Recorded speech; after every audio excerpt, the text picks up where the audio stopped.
In community changes and problems for curriculum development, let's look at the changes in community life.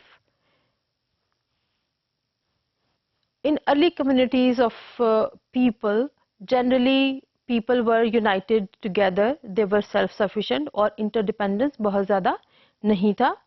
Generally they used to live together और बहुत ज़्यादा face to face interaction होती थी. आपस में friendship भी होती थी, अफेक्शन भी होती थी और पूरी कम्युनिटी एक जिस्म की तरह सोचती थी.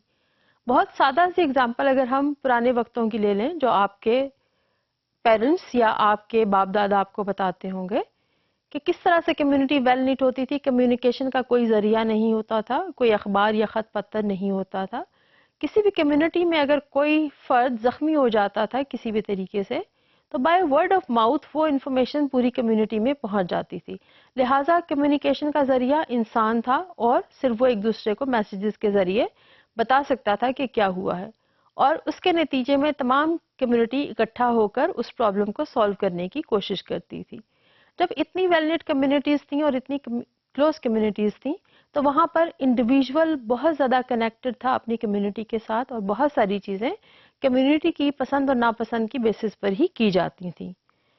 अगर हम 19वीं सदी के इंडिविजुअल को ले लें जहाँ पर लोग इकट्ठे रहते थे, बहुत ज़्यादा कम्युनिटीज़ में इग्नोरेंस तो थी और तालीम बहुत ज़्यादा नहीं थी. पॉइंट ऑफ व्यूज़ बहुत नैरो होते थे क्योंकि एक्सपोजर कोई नहीं था, इंटरेक्शन नहीं होती थी, इंटरडिपेंडेंस भी नहीं थी और बहुत सारे आपस में प्रेजुडिसेस भी होते थे, डिफरेंसेस भी होते थे. लेकिन उसके बावजूद the whole community used to think alike and they used to know that what are their roles and responsibilities while living in this little community and the group of people they used to be together. इन तमाम हालात के साथ साथ एक individual जो उस community में पलता था उसकी नशोनुमा, उसका कंडक्ट और कई दफ़ा उसका life span it used to depend upon the local opinions and sentiments.